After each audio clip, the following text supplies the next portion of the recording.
It's time to predict the scores of week 6 of this 2023-2024 Premier League season. As you can see, I am on my own this evening. Unfortunately, Nathan has got prior engagements. He's got a lot of editing and other commitments over on his channel, but he does assure me that he will be back next week. But looking back at last week, which was game week 5, top scorer with a lovely score of 20 points was GKK 474. But what I can tell you is at least 6 of you had 9 correct scores out of a possible 10. So kudos to Robbie Check 8, NWM, Nathan of course, Foyd 7, 132 stars, JR, Ark Wolf 1991 and Joggit. Absolutely phenomenal predictions from you guys. But on the overall leaderboard now, top of the shops on 69.5 points, it's Joggit and NWM Nathan. So Nathan keeps his spot at the top of the leaderboard, but that is last week. Let's move on now to predict the scores for week 6 and see if we can catch up with the likes of Joggit and Nathan.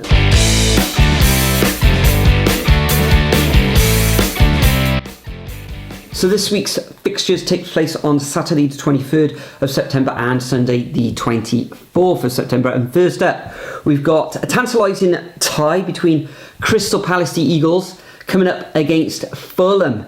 Now, Palace currently in 9th position, 2 wins thus far this season, exactly the same as Fulham as well, who have also recorded 2 wins. Last time out, Crystal Palace succumbed to an away defeat against Aston Villa, and they were 1-0 up in that match. Villa coming back into that game really well. And Fulham themselves beating Luton Town 1-0 in a very tight encounter.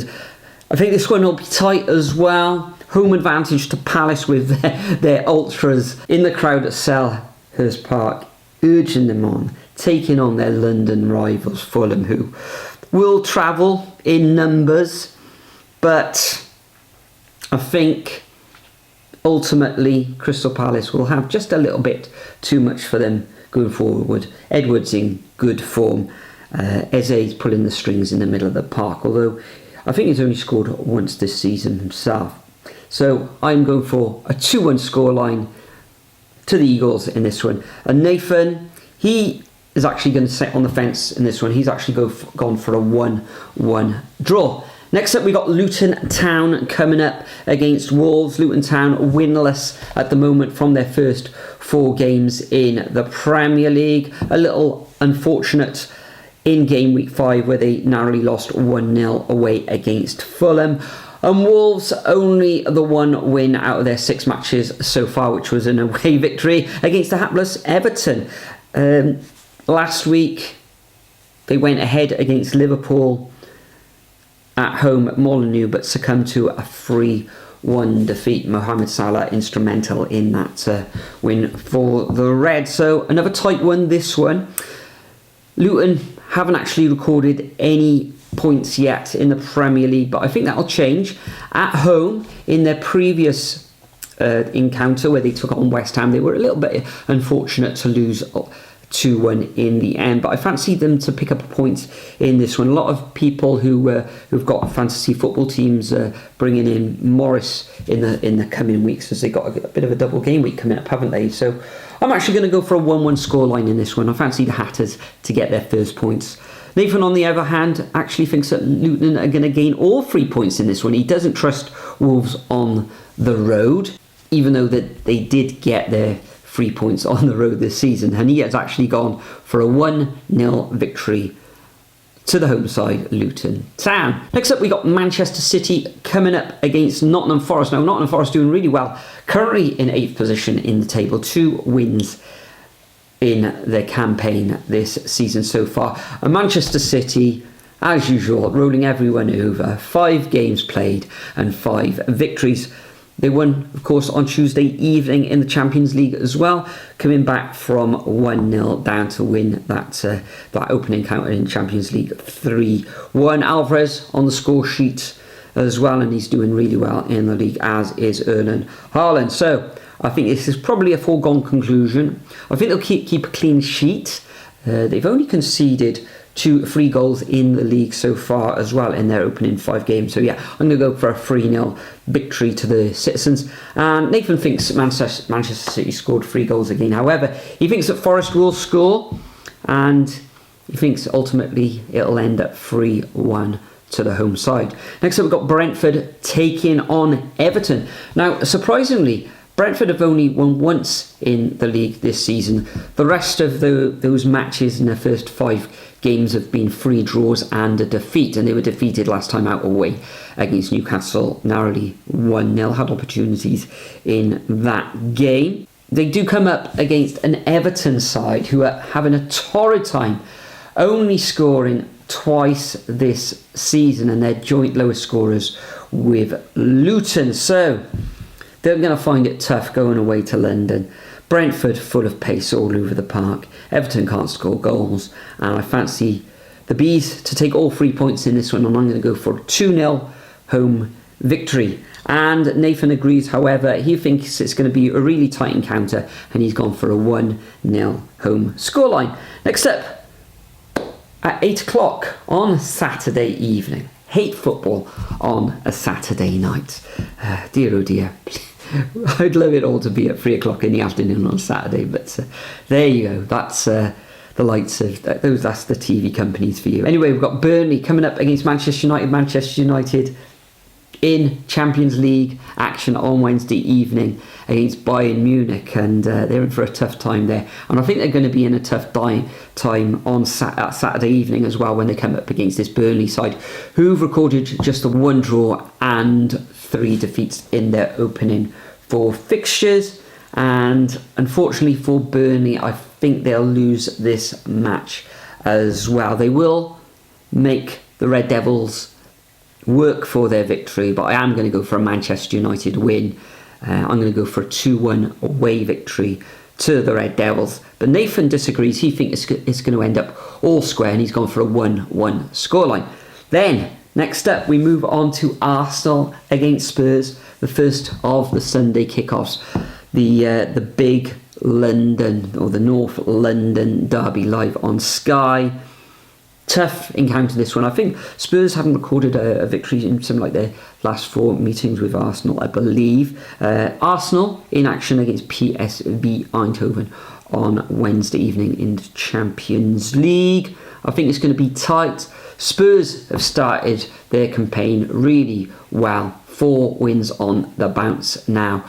Arsenal have matched that record. However, they've recorded 2 wins, a draw, and another 2 wins as well in their last 2 matches. So this one could go either way. Really difficult one to predict. But at home, I think Martinelli is going to be out for Arsenal in this one. But Trossard's a good understudy. Declan Rice doing really well as well since he's moved across London. And I think Arsenal will take all 3 points in a very, very tight match. Very entertaining game. But I can see the Gunners winning this one 2-1. And Nathan, he's sat on the fence slightly in this one. He's gone for Desmond's. He thinks it's going to be a high scoring score draw 2-2. Then we move on to Brighton against Bournemouth. Brighton, what can you say about them? Absolutely fantastic. Nathan was one of the only people to predict that Brighton would beat Manchester United last weekend. I think he went for a 3-0 scoreline. Ultimately ended up 3-1 to the away team in that match, and they're taking on their South Coast rivals in the Cherries of Bournemouth. Bournemouth making life difficult for opposing or the opponents. A draw at home against Chelsea last time out, and prior to that was a 2-2 draw against Brentford. Brighton, they seem to beat their opponents 4-1 or 3-1, and I think it's going to be a similar pattern to this one. Even though defensively Bournemouth have looked good. David Brooks is looking good for the Cherries as well, but I am going to go for a 4-1 home victory to Brighton. Nathan agrees, however, he can't see Bournemouth scoring in this one, and to go for a little bit of a narrower scoreline, he's gone for a 2-0 victory to the Seagulls. Then, next, we've got Chelsea coming up against Aston Villa. Chelsea, woeful again this season, bedding in a lot of new players. it was a similar sort of story to last season. Only one victory in their 5 matches so far. And Aston Villa, after a little bit of a stuttery start to the season, where they were defeated on that opening weekend with a hammering against Newcastle away there up at St James's Park, really pulled it around. And last time out they went 1-0 down against Crystal Palace, but came back to win that one 3-1. And away against Chelsea, well, Chelsea have got to start scoring, haven't they? Nicholas Jackson, he's getting in the positions, but he's just not putting away his chances. Chilwell sort of in and out of the side as well, playing more as a winger. But in this one, I think Chelsea are going to draw again. I think they will concede, even though defensively they have been pretty sound. Only conceded the 5 goals in those 5 matches, but I think it will end up all square at 1-1. But Nathan thinks that the Villains will go to London and take all 3 points back to the Midlands, and he's gone for a 2-1 away victory to Aston Villa. We then move up to Anfield, also on Sunday at 2 p.m. I think this one takes place. Liverpool last time out, another win. That's 4 victories on the bounce now for Liverpool, with a very good away win against Wolverhampton in the I think it was the lunchtime kickoff last Saturday. Went 1-0 down in that game as well, so showed a lot of character to come back in that game. Mohamed Salah performing as he always does very well in the Premier League. This one, I think West Ham will cause them issues. I think they'll score as well at Anfield, but ultimately I think Liverpool, with the amount of firepower they've got, they can bring the likes of Diaz and Nunes off the bench, and I can see them being a little bit too strong for this West Ham side. I'm going for a 2-1 home victory. Nathan agrees, but he thinks Liverpool's defence will hold out in this one, and he's gone for a 1-0 scoreline to Liverpool. And the final fixture of this game week takes place at 4:30. This is live on Sky in the UK, between the Blades, Sheffield United taking on Newcastle. Now Newcastle find themselves in 12th position, 3 defeats and 2 wins this season. A very good home victory against the Bees last weekend. Their first clean sheet of the season as well. And I think they'll follow that up with another victory here. Although I was contemplating a clean sheet. However, Sheffield United have scored in, I think it's 4 of their 5 opening fixtures. And I think it'll be tight. The Blades will do well at home, but I think Newcastle will ultimately come out with a victory in this one, and I've gone for a 2-1 away win. Nathan agrees, however, he has got Newcastle to keep a clean sheet in this one, and he's gone for a 2-0 away win to the Magpies. So that concludes my predictions for game week 6. Make sure you leave your predictions over at the Superbru website. Let's see if we can all climb the table. Let's try and overtake the likes of Nathan and jog it at the top of that leaderboard. There's no vlog this weekend over on Nathan's channel. He's actually currently editing the Cardiff City versus Coventry match as we speak, so that should be out very soon, probably by the time this video goes out. Remember to join me again next week along with Nathan, where we'll be predicting the scores for game week 7. Enjoy your Premier League weekend, and I'll see you all in the next video. 6 shots, yeah, straight to the face, and I wanna get lost. I'm sick of this place, don't know how to stop when I'm feeling this way, so I'm taking 6 shots till I'm feeling okay. I think I'm going crazy, don't think I'll get home safe, so I'm taking 6 shots all straight to the face. I'm